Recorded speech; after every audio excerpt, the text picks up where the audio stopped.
Caimin itu Joko Tingkir masa kini. Itu feeling saya dulu.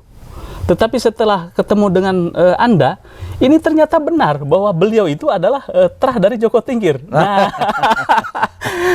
melalui jalur Mbah Mutamakin. Nah. Gus Dur sendiri pernah menegaskan Syekh Mutamakin termasuk inspirator yang banyak mempengaruhi pola gerakan kiai-kiai di lingkungan Nahdlatul Ulama. Sehingga banyak kiai itu sampai sekarang di lingkungan Nahdlatul Ulama itu mereka tetap komunikatif dengan penguasa, tapi tidak menjadi tangan panjang penguasa, tapi sekaligus juga tidak melakukan pemberontakan terhadap penguasa. Itu konsep Mutamakin sekali itu, konsep Syekh Mutamakin sekali. Seluruh zuriyah Mutamakin yang survive sekarang ini, itu rata-rata punya visi misi pembebasan dan pencerahan. Kita bisa lihat Said Akil Sirot yang sangat. Saya juga masuk ke di situ ya, Syekh Mutamakin. Dan Said Akil Sirot kan kalau kita baca kan gerakannya kan pembebasan dan pencerahan. Caimin di jalur struktural tetap masih nampak pembebasan dan pencerahannya di situ. Assalamualaikum warahmatullahi wabarakatuh. Waalaikumsalam warahmatullahi wabarakatuh. Pemirsa Pada Suara TV, saya sekarang berada di kafe Omah YouTuber. Ini ada kafenya, ada produk kopinya, Kopi Perubahan, kopi Komando Panglima Santri. Ini produknya. Ini karena ada kopi perubahan, ada kopi Komando Panglima Santri, saya jadi teringat dengan Gus Imin. Nah, saya sering podcast bahwa Gus Imin adalah Joko Tingkir masa kini. Nah, ketika saya bertemu dengan Dr. Ubaidillah, beliau adalah penulis dari suluk Kiai Cebolek, yaitu Kiai Syekh Mutamakin. Syekh Mutamakin adalah dipercayai, diyakini di daerah Jawa Tengah, khususnya di Kajen ya, Pati, sebagai waliullah yang menurunkan sosok-sosok hebat. Sosok Gus Baha, Gus Dur, Mbah Bisri, Mas Ulil Absar Adalah, Mas Ulil Absar Adalah, Badriah Fayumi, juga Caimin itu dari sana, itu ya, melalui Mbah Bisri Samsuri. Mbah Bisri Samsuri kan. Nah, Mbah Bisri Samsuri itu mbahnya Gus Dur. Mbahnya Gus Dur dan juga kakek buyutnya Caimin. Baik. Nah, setelah saya ketemu dengan beliau, saya ingin mengelaborasi itu ya. Caimin itu Joko Tingkir masa kini. Itu feeling saya dulu. Tetapi setelah ketemu dengan Anda, ini ternyata benar bahwa beliau itu adalah terah dari Joko Tingkir. Nah, melalui jalur Mbah Mutamakin. Nah, coba kita lihat nih nasabnya. Sekarang kan lagi ramai nasab nih. Nasab Mbah Mutamakin itu bagaimana ini? Mbah Mutamakin itu kan putra Sumohadinegoro. Bin Syekh Abu Nawa. Syekh Abu Nawa itu putra dari Joko Tingkir. Joko Tingkir, istri Joko Tingkir, itu putrinya Trenggono, Sultan Trenggono. Nah, Sultan Trenggono itu putranya Raden Fatah. Istri Raden Fatah, Sayyidah Murtasimah, putrinya Sunan Ampel, Sayyid Ali Rahmatullah. Nah, jadi ke sana ke Sunan Ampel ya. Jadi luar biasa ini orang berkelindan. Seperti pepatah yang mengatakan bahwa buah tidak akan jatuh jauh dari pohonnya.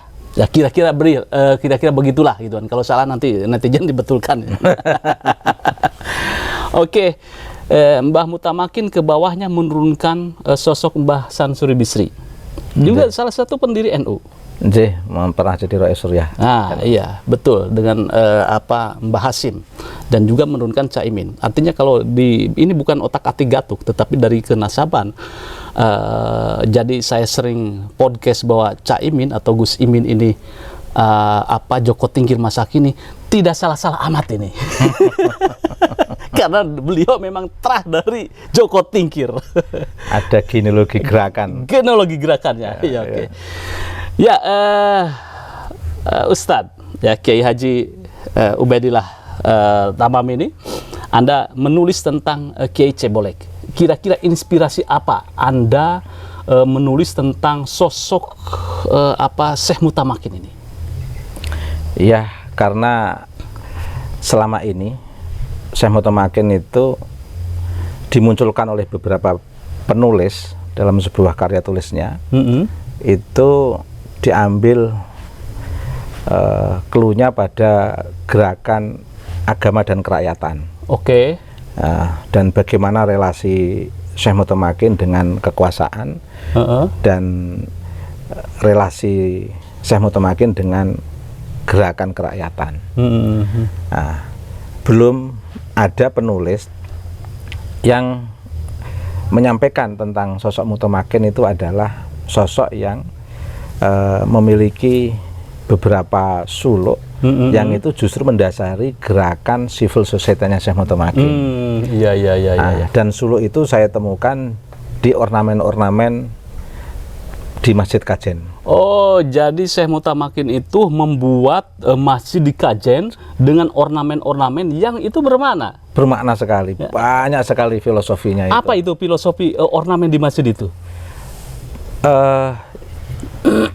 Secara sosiopolitik pada saat itu tentu itu strategis bagi Syekh Mutamakin karena karya-karya ulama pada saat itu pasti akan dibakar oleh penjajah Belanda.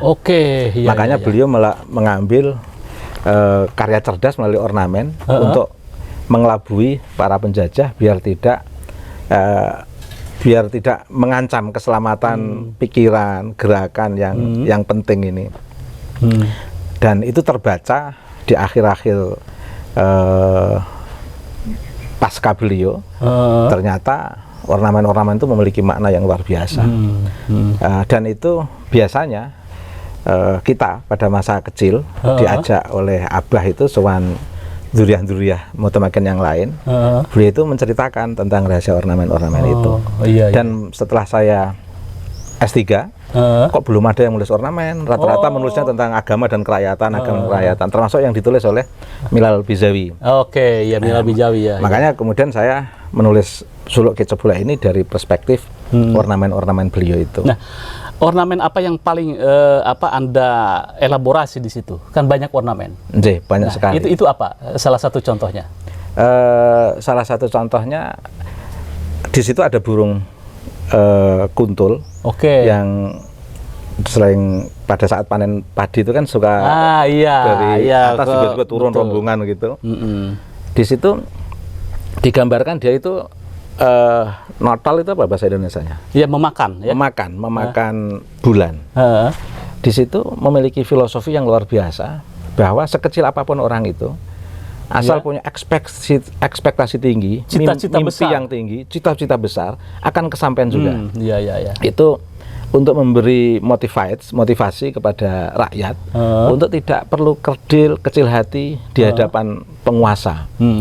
Makanya mujarab, filosofi Syekh Mutamakin ini mujarab untuk membangkitkan semangat masyarakat, menginspirasi bagaimana melakukan gerakan civil society dihadap relasinya dengan kekuasaan yang tidak seimbang. Yang dulu itu Belanda gitu kan. Jadi untuk memotivasi bahwa burung kuntul itu burung putih gitu kan, mematuk bulan. Nah, kalau saat itu realisasinya dengan kerajaan Kartasura. Dengan kerajaan Kartasura. Syekh Mutamakin punya konsep yang luar biasa. Beliau membuat institusi di tengah institusi. Maksudnya? Maksudnya bagaimana beliau itu tetap survive dengan eksistensi beliau sebagai pembaharu, pembawa gerakan Islam yang membebaskan dan yang mencerahkan. Itu betul-betul survive di tengah relasi kuasa yang tidak seimbang, yang hegemonik, bahkan dalam tanda kutip yang otoriter. Dia tetap survive. Sehingga dia itu tidak mengkudeta penguasa, tapi itu juga tidak mau menjadi tangan panjang penguasa. Tapi penguatan terhadap masyarakat. Jadi kalau sekarang ini ya bisa digambarkan seperti gerakan pemberdayaan masyarakat. LSM begitu kan? LSM. Kalau menurut saya berbasis agama.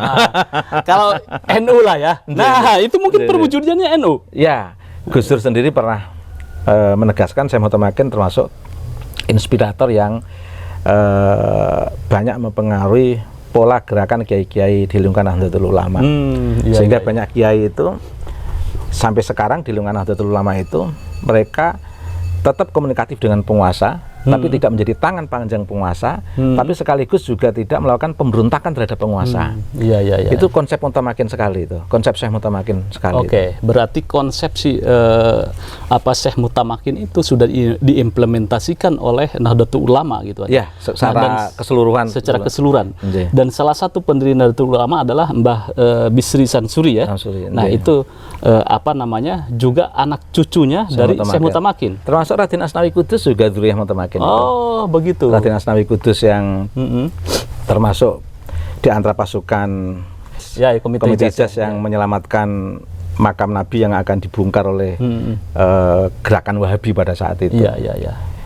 Dan makanya sampai sekarang rata-rata dzurriyyah Mutamakin itu sangat survive, membackup dan pada semangat di NU. Oke. Lagi nih saya coba korelasikan itu kan. Tadi itu ornamen atau suluk sufistik itu bahwa burung kuntul itu ya memakan bulan, yaitu bagaimana memiliki cita-cita besar, bagaimana juga Syekh Mutamakin tidak melawan penguasa walaupun itu menghimpit. Dan rakyat harus punya keyakinan ada peluang hidup yang lebih besar meskipun di tengah relasi kuasa yang tidak seimbang. Oke. Ini kayaknya cocok ini ya, kondisi sekarang ini, filosofi ini oleh pasangan duet Amin. Haris Mahen di tengah himpitan gitu kan ya. Tetapi saya narasumber. Tetapi gitu kan ya, tetap optimis gitu kan, seperti burung kuntul mematuk bulan. Oke. Nah, itu jok saja gitu kan. Tetapi ini karena suluk gitu kan. Ini ornamen, tidak sekedar ornamen tetapi punya filosofi. Saya pikir juga bermanfaat ini bagi tugas saya menerima tamu Mas Yusuf, menjawab pertanyaan Mas Yusuf ini. Karena saya bukan tim sukses. Iya, kita bukan tim sukses ini. Tapi kita ingin bicara secara ilmiah. Ya, secara ilmiah, duduk persoalan membaca ketokohan seseorang secara akademik. Nah, kebetulan beliau adalah juga leluhurnya Gus Imin. Dari jalur Mbah Bisri Sansuri. Iya, oke. Ke atasnya Joko Tingkir. Jadi tidak salah kalau Gus Imin itu Joko Tingkir masa kini gitu ya. Begini, ornamen apa lagi tuh yang ada di sana tuh? Banyak Mas, di antaranya di situ ada ornamen seseorang nggetek pohon, mengambil pohon dengan satu getek itu. Dengan salah satu ini sangga itu untuk mendapatkan buah dari pohon itu. Mangga itu ya. Itu filosofinya Mbah Mutamakin ingin menegaskan pada publik bahwa semua manusia itu memiliki hasanah literasi yang luar biasa. Tidak ada perpustakaan yang paling lengkap di dunia ini selain diri manusia itu sendiri. Tidak ada perguruan tinggi yang paling berkualitas dan the first class university selain diri manusia itu sendiri. Karena di dalam diri manusia itu ada hasanah yang luar biasa.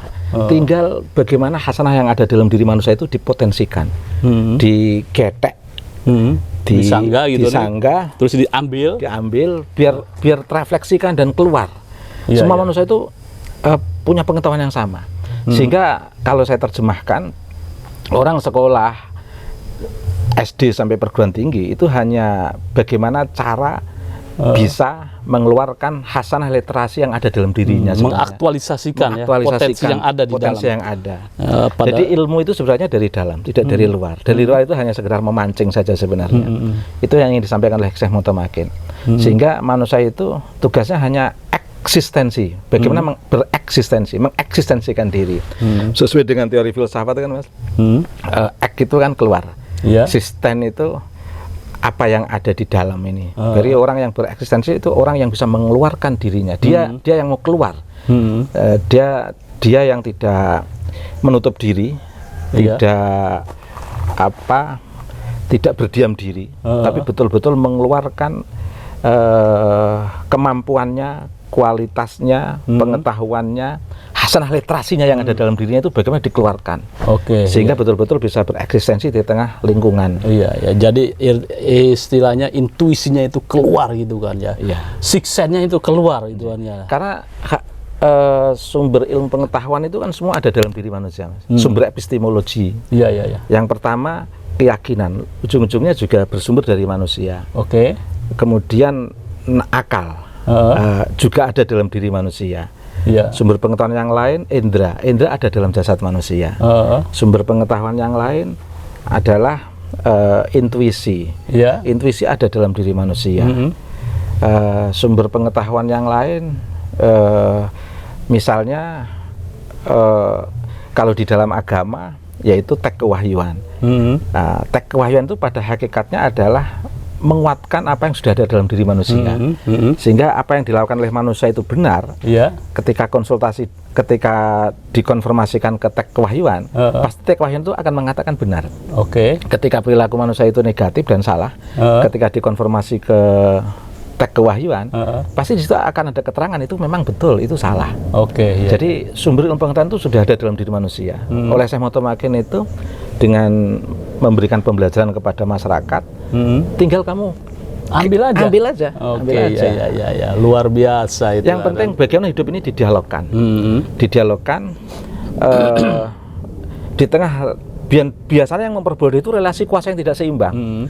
Makanya di tengah relasi kuasa yang tidak seimbang, kamu harus bereksistensi diri untuk melakukan diskursus yang bermartabat secara manusiawi, tunjukkan pembebasan dan pencerahan kamu di tengah relasi kuasa yang tidak seimbang, sehingga kamu bisa menjadi masyarakat yang memiliki kesadaran civic, kesadaran civil society, punya nilai tawar dengan eksistensi kamu gitu.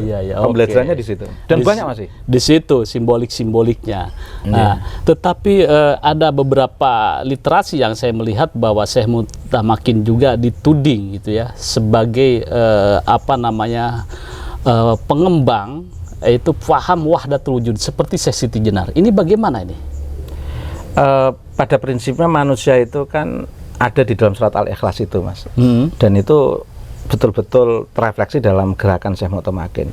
Dalam surat Al-Ikhlas itu kan kul huwallahu ahad. Jadi sebenarnya manusia itu bermula dari ahad Allah. Nanti akhirnya ya lam yalid walam yulad walam yakul lahu kufuwan ahad. Dari ahad Allah akan kembali kepada ahad Allah. Jadi pada prinsipnya ya, la ilaha illallah la maujuda illallah. Tidak ada yang wujud selain Allah. Semua akan kembali ke zat yang tunggal yang Allah. Sebenarnya wahdatul wujud itu dalam konteks gitu, Mas. Cuman masyarakat kita itu kan terlalu terprovokasi, berlebihan di dalam memaknai simbol konsep wahdatul wujud itu, sehingga seolah-olah ada manunggal antara Allah dan zat manusia. Tentu berbeda. Zat Allah itu berbeda dengan zat manusia. Jadi tidak bisa ditemukan di situ. Kesalahpahaman kelompok-kelompok Islam radikal, Islam ekstremis, Islam puritan yang Islam tekstual lah katakan begitu. Itu rata-rata kesalahpahamannya terhadap gerakan wahdatul wujud itu seakan-akan di situ ada gerakan yang memiliki satu pemahaman seolah-olah zat Allah dengan zat manusia itu jadi satu, dan itu menyebar di masyarakat, maka disalahpahami. Nah, itu sebenarnya konsepnya tidak itu. Konflik seperti itu ya pada setting sejarah dulu itu seperti itu gituan ya. Mungkin belum memaknai secara ini gituan. Yang wahdatul wujud itu konsepnya sederhana, Mas, bahwa manusia itu citra Tuhan. Manusia itu citra Tuhan. Tidak ada yang wujud di dunia ini selain Allah, karena kita ini bermula dari alam semesta ini bermula dari tiada menjadi ada karena diadakan yang ada, yaitu Allah. Kalau Allah itu kan memang wujud hakiki. Allah maujudun bila makan, wujuduhu wujudul mutlak. Jadi karena wujud mutlak maka tidak terbatas oleh kesemestaan ini. Kalau saya bisa melihat Allah dengan mata, berarti kan Allah terbatas oleh mata saya. Kalau saya bisa mendengarkan suara Allah dengan telinga saya, berarti Allah itu terbatas oleh telinga saya. Karena wujud Allah itu adalah mutlak, maka batasan-batasan kesemestaan itu tidak bisa menembus Allah. Karena wujudnya wujud mutlak. Maka Syekh Motomakin punya teori Allah wujud, Muhammad lagi wujud, apa meneh sira ingsun yang wujuda, ya sira ya ingsun ing asmane Allah, la ilaha illallah Muhammadur Rasulullah. Oh, itu di situ ya ajarannya gitu kan. Ajaran sufinya gitu kan. Nah, kemudian apa refleksi dari ajaran Thariqah ya, Thariqah Syekh Motomakin itu kemana ini? Thariqah Syekh Motomakin adalah thariqah pembebasan dan pencerahan. Saya selalu mengatakan di mana-mana dari keseluruhan ornamen Syekh Mutamakin di Kajen dan beberapa karya tentang Syekh Mutamakin itu semuanya mengarah kepada Thariqah Syekh Mutamakin adalah thariqah pembebasan dan pencerahan. Makanya seluruh Dzurriyyah Mutamakin yang survive sekarang ini itu rata-rata punya visi misi pembebasan dan pencerahan. Kita bisa lihat Said Aqil Sirot yang sangat saya juga masuk ke di situ ya, Syekh Mutamakin. Dan Said Aqil Sirot kan kalau kita baca kan gerakannya kan pembebasan dan pencerahan. Betul. Tanpa tedeng aleng-aleng, yang penting mencerdaskan, membebaskan orang gitu. Masulil Absar Abdallah pembebasan dan pencerahan. Badriah Fayumi pembebasan dan pencerahan. Iya, betul. Cuman jalur ini kan rata-rata lewat kultural. Lewat kultural, pondok pesantren dan pemikiran. Nah, terus ada yang satu yang struktural yang jangan sebut. Gus saya Imin. lupa namanya. Oh ya gitu. Saya lupa namanya itu. Gus Imin ini mungkin refleksi dari Joko Tingkir ini. Karena makanya penguasa. Sestrukturnya Cak Imin di jalur struktural tetap masih nampak pembebasan dan pencerahannya di situ. Di situ ada ya nilai-nilai seperti itu ya. Dan itu hampir semua cucu Mutamakin itu punya core value, punya nilai keutamaan yang gennya itu turun menurun itu sama, itu pencerahan dan pembebasan. Makanya Dzurriyyah Mutamakin itu tidak tertarik bicara nasab. Tapi sangat tertarik bicara pembebasan dan pencerahan dan keilmuan dan keilmuan. Seperti Gus Baha luar biasa. Kan Gus Baha nggak pernah ikut campur pernasaban ini. Absar Abdallah, Said Aqil Sirot hanya nyindir-nyindir aja. Karena Syekh Mutamakin itu punya misi utama. Makanya Dzurriyyah Mutamakin tidak tertarik bicara nasab. Mereka tertarik bagaimana membebaskan dan mencerahkan umat. Nah, masalah nasib. Kalau karya Syekh Mutamakin itu yang karya fenomenalnya itu apa? Menurut saya ini agak apologetik tentunya, karena saya menulis tentang Suluk Kyai Mutamakin, Suluk Cebulek dalam konflik keberagaman dan kearifan lokal itu mengambil gerakan Mbah Mutamakin yang berbasis ornamen Cebulek, ornamen Masjid Kajen itu, maka karya Mbah Mutamakin yang paling fenomenal versi saya adalah ornamen itu sendiri. Ornamen, ornamen yang memiliki makna-makna simbolik yang luar biasa. Tadi yang kita bicarakan baru 2 ornamen. Itu pun baru serpian penjelasan, tidak secara keseluruhan. Nanti kalau lebih jelasnya ada di buku Suluk Kyai Cebolek dalam konflik keberagamaan dan kearifan lokal. Yang dimaksud Anda ini dalam konflik keberagamaan dan kearifan lokal itu apa ini? Dalam keberagaman itu selalu muncul konflik, Mas. Karena dalam agama itu juga ada kepentingan-kepentingan. Makanya Karl Marx pernah mengatakan agama itu candu. Karena agama itu bisa memabukkan di tangan orang tertentu, bisa mencerahkan dan membebaskan di tangan orang tertentu. Setuju. Agama di tangan Syekh Mutamakin, dalam gerakan Syekh Mutamakin membebaskan dan mencerahkan. Tapi agama di tangan para penguasa yang kehendak kuasa, di tangan para kehendak kuasa, ya akan menjadi candu. Karena semua penguasa hampir menjadikan agama itu sebagai kedok untuk kehendak kuasanya. Sehingga dengan agama itu bagaimana bisa mengelabui masyarakat, pencitraan diri, kalau bahasa sekarang itu, biar dikira sebagai sufi, wali Allah, membawa agama, bicara etika, gitu.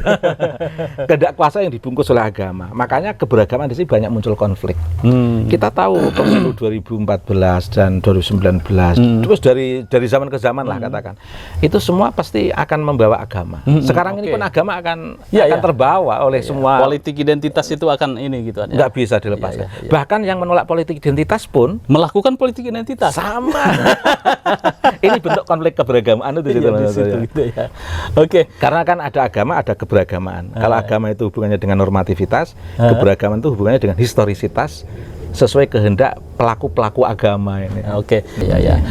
Ya pemirsa, itulah Syekh Mutamakin seklumitnya, bahwa beliau menurunkan orang-orang besar, diantaranya Gus Dur, kemudian ada Kyai Haji Siroj, kemudian Nyai Badriah Fayumi, Nyai Badriah Fayumi, kemudian Gus Baha, dan juga di sisi politiknya di sini ada Gus Imin juga ya, Gus Imin ini adalah sosok-sosok terah Gus Ipul dari juga. Gus Ipul, oh iya, Ya. Gus Ipul.